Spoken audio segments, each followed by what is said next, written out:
मेरे ख्याल से बहुत अच्छे अच्छे बच्चे ऐसे हैं जो कई बार प्रीलिम्स में फेल हो जाते हैं। क्यों हो जाते हैं? इसकी एक वजह तो ये हो सकती है कि उनके पास बुद्धि का अभाव है ना। ये तो आप मानेंगे नहीं, मानना भी नहीं चाहिए। क्यों मानेंगे भाई? बुद्धि तो मोटे तौर पर लोगों में ठीक ठाक रहती है, ऐसा क्या है? तो बुद्धि का अभाव तो है नहीं। एक आध कोई बच्चा ऐसा हो सकता है कि उसकी रीजनिंग बहुत कमजोर है, मैथ्स बहुत कमजोर है, इसलिए उसी से कर नहीं पाता, उसकी बात अलग है। लेकिन जनरली आप में से एक भी ऐसा बच्चा नहीं है जो इसलिए प्रीलिम्स पास नहीं कर पा रहा कि उसकी कैपेबिलिटीज में कमी है।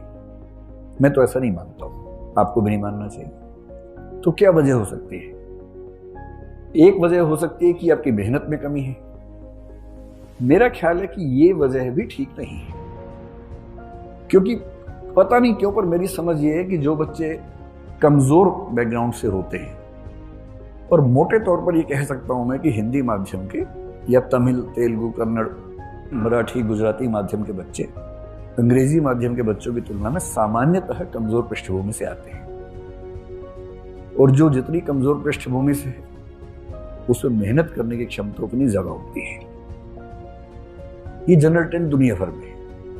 इसलिए आप देखेंगे भारत के लोग अमेरिका जाकर झंडे गाड़ देते हैं, क्योंकि वहां वो कमजोर है। तो वहां वो रात दिन मेहनत करते हैं जिंदगी बेहतर बनाने के लिए, एकदम झंडे गाड़ देते हैं। मतलब ये भी है कि यहाँ के बेस्ट लोग वहां जाते हैं, वो भी एक पक्ष है इसके पीछे। तो ये वजह भी नहीं है कि आप क्यों नहीं सिलेक्ट हो पा रहे। मेरी समझ ये है कि सफल ना होने की बेसिक वजह दो तीन है। एक तो है डिसिप्लिन, कि मेहनत करना लेकिन उसको डिसिप्लिन के साथ ना कर पाना। जैसे 3 दिन पढ़े तो ऐसा दशरथ माझी की तरह पढ़े, जब तक तोड़ेंगे नहीं तब तक छोड़ेंगे नहीं, इस भाव से पढ़े, और 3 दिन बाद 7 दिन के लिए लेट गए, एकदम आराम करें। 3 दिन ज्यादा पढ़ लिए थे, उसके बाद से दिमाग में चक्कर आ रहे थे, वो ठीक करने के लिए सो रहे हैं। एक तो ये हो सकता है कि लगातार नहीं पढ़ पा रहे। दूसरा, मेहनत पर्याप्त नहीं होती ना। मेहनत से ज्यादा जरूरी है स्ट्रेटेजी। देखिए, अगर मेहनत करने से ही बात बनती तो अगर पशुओं की तुलना की जाए तो गधे घोड़ों की जगह आसीन हो गए होते, पर गधे गधे ही रह के ज्यादा मेहनत करके भी, और घोड़े घोड़े ही है ना। बुरा मत मानिएगा इन शब्दों का, भाव समझिए कि सिर्फ मेहनत से नहीं होता है। कितनी मेहनत कहां करनी है, किस गति से, किस अनुपात में, किस त्वरा के साथ, किस त्वरा मतलब स्पीड के साथ करनी है, ये सब अगर गाइडेंस पूरी आपके पास हो, या तो स्ट्रेटेजी आप खुद बहुत अच्छी बनाने में माहिर हो।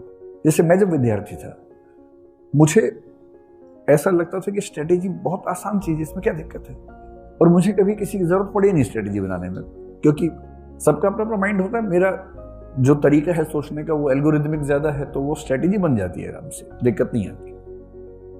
हर व्यक्ति का वैसा नहीं होता, कुछ लोग क्रिएटिव ज्यादा होते हैं, कुछ का अलग तरीके से दिमाग काम करता है, तो स्ट्रेटेजी में उतना दिमाग उनका नहीं लगता। तो या तो आप खुद बना ले, या कोई आपका साथ दे आपकी स्ट्रेटेजी बनाने में और एग्जीक्यूट करने में, यही तरीका है।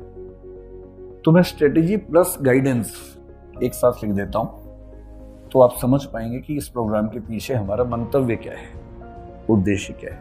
ठीक है। तीसरा क्या होता है, जैसे हम में से कई लोग ओवर कॉन्फिडेंस के शिकार होते हैं, कुछ लोग अंडर कॉन्फिडेंट होते हैं, और मैं अपनी क्लासेस में ये बात कई बार समझाता हूं, किसी के कॉन्फिडेंस से किसी के व्यक्तित्व का आकलन नहीं करना चाहिए। चारों संभावनाएं, जबरदस्त व्यक्तित्व, जबरदस्त कॉन्फिडेंस, ये हो सकता है। जैसे मोदी जी, ये भी हो सकता है कि व्यक्तित्व जबरदस्त ना हो और कॉन्फिडेंस जबरदस्त हो। इसका एग्जांपल मैं नहीं दूंगा, है ना।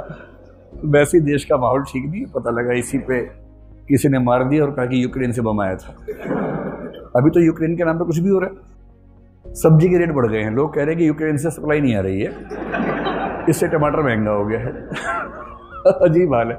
युद्ध का फायदा सब लोग अपने अपने तरीके से उठा लेते हैं। तीसरा ये भी हो सकता है कि योग्यता ज्यादा हो पर कॉन्फिडेंस कम, और चौथा तो होता ही है, योग्यता भी कम, कॉन्फिडेंस भी कम। वो तो खूब दिखता है। तो पहले मैं भी जब छोटा था आपकी तरह, जब मुझसे कोई बहुत कॉन्फिडेंस से बोलता था ना कि मैं तो आईपीएस बन के मानूंगा, मैं डर जाता था कि ये तो बन ही जाएगा, इतने कॉन्फिडेंस से बोल रहा है।